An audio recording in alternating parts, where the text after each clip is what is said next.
comedian David Boyle, and I'm quitting alcohol. So if I'm sounding like an absolute fucking Lamborghini today, it's because I'm wearing one of those fucking elastic things that you put on your nose that opens your airways.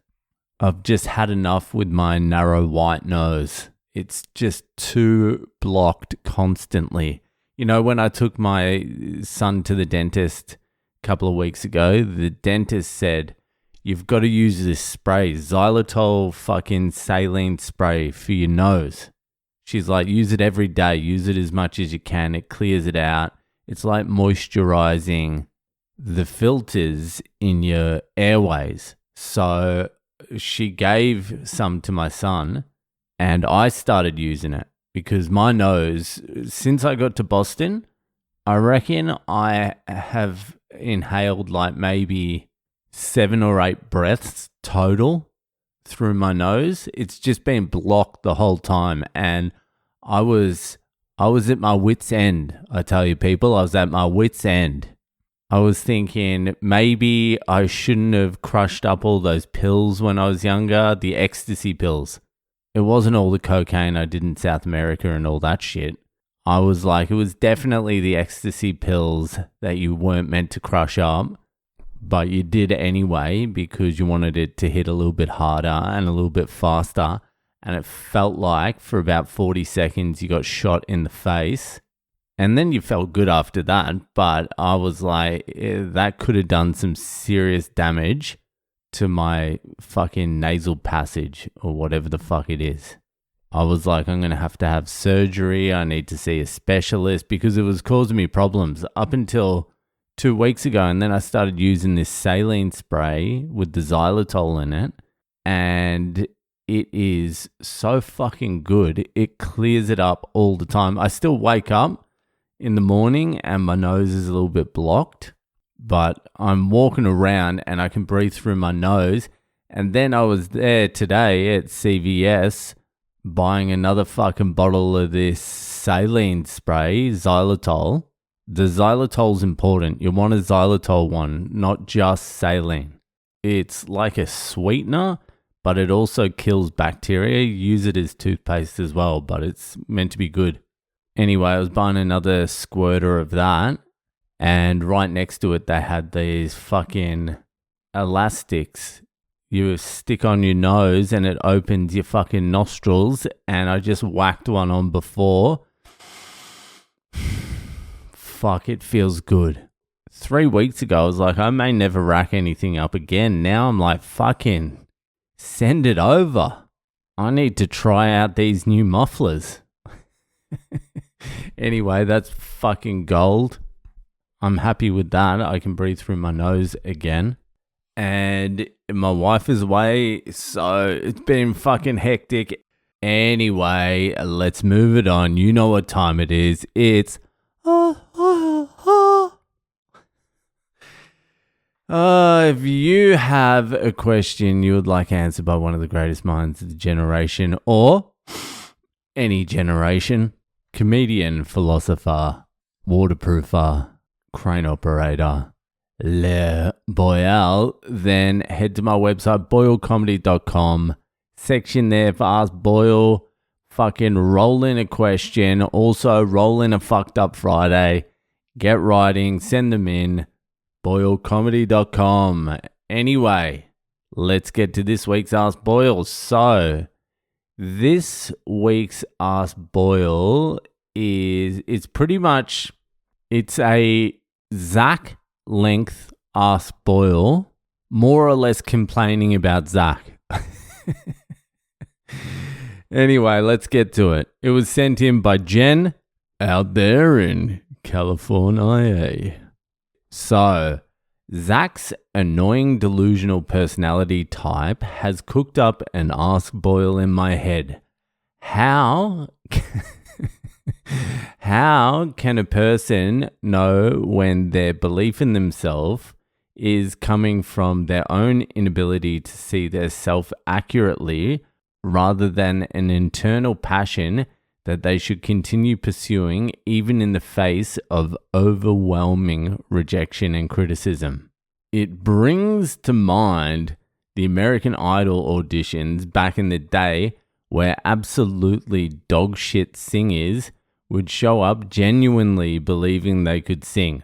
What's really interesting is that even when compared to the season finale, it was always the auditions that consistently got the highest ratings. And I think it's because society is so interested in, annoyed by, and even afraid of the idea that there are people in the world who genuinely have absolutely no grasp on their lack of talent.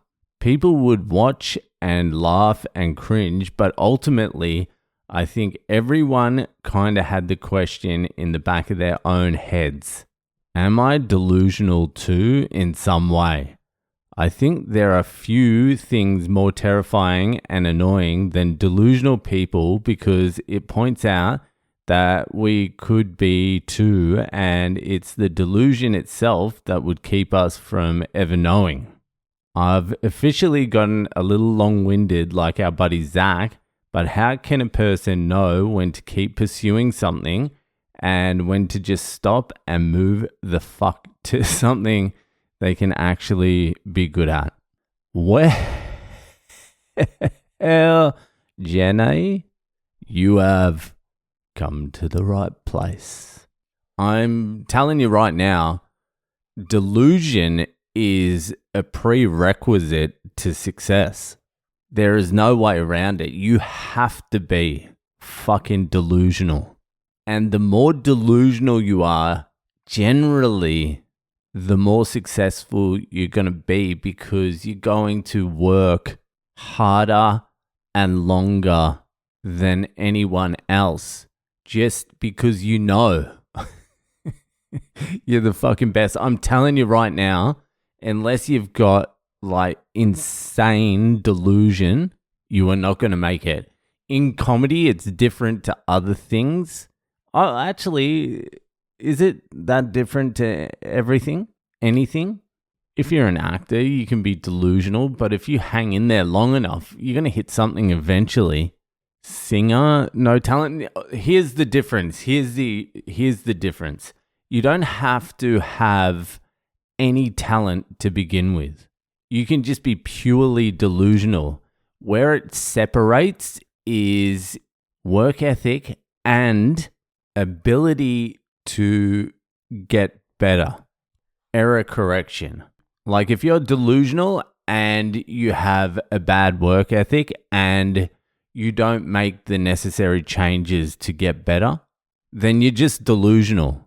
But if you're delusional and you think you're like a great singer, actor, comedian, or you have the potential to be, even if it looks like when you start that you have no possibility, like no one can see what you're seeing, like it's impossible to see it.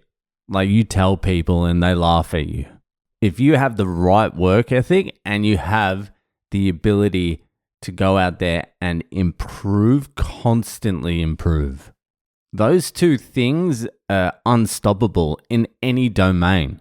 But you need the delusion to be able to work that hard. If you don't have the delusion, then you're not going to fucking go after anything long enough and hard enough to take the rejection that is also a prerequisite to any form of success in, let's say, the arts domain, but any domain. Like even take Zach, for example. He he does not have a great handle on brevity, story arc, insight, wisdom, entertainment, like you name it. But he can structure a sentence and he does have a vocabulary. If you took Zach and he fucking wrote every single day for the next 20 years and he improved and continuously tried to improve and gave his work to people and took feedback and listened to the feedback and began editing and giving up his cherished babies and learning to kill things he loved in his writing, eventually, after like 20 years, it's inevitable he will be a great writer. Hard work and continuous improvement, unstoppable. There's just no way to stop it. It's when you don't work hard and you believe you're talented enough already and you don't need to improve. That's when delusion starts manifesting itself in ugly, ugly ways. Like even those idol singers, the audition retards, they're probably amazing singers now if they've taken the feedback and they've tried to improve. What was probably holding them back is the rejection of negative feedback. Like some of them would be genuinely shocked. They'd be like, what are you talking about? I'm an amazing singer. And that's the delusion, and that blocks improvement. But usually what happens is even if you are delusional and you're not improving and you're not working hard, but you keep throwing yourself out there, eventually you get humbled so horrifically that you either quit or you're forced to get better. That's what happens in comedy. Comedy is a continuous humbling. It's just constant humbling. As soon, like it's happened to me a million times, like constantly. I'm like, I could be the greatest comedian that's ever walked the earth. And then I'll go on stage and say something racist to a bunch of lesbians. And then I'll be like, maybe I need to work on jokes a little bit. Maybe I should write some jokes. Maybe that's a good idea. Maybe I should write a little bit. So that's what happens anyway. The delusion is a prerequisite, but where it forks off, where the delusion forks off is work ethic and improvement. Anyway, I hope that helped. That'll do for tonight, and I'll see ya the fuck later.